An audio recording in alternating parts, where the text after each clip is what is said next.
Hi guys, my name is Nifty Bonus, and today guys I'll be doing how to do video on Subway Surfers.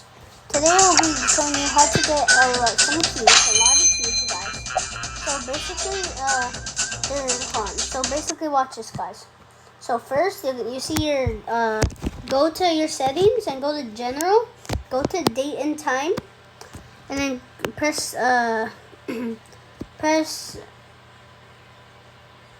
I forgot what to press. Okay, take off set automatically, and then guys you'll see this right here.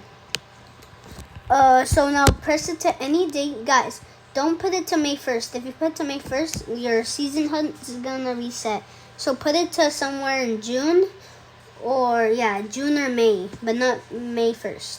So put it to a June, June or May. Reset Subway Surfers. Go back in.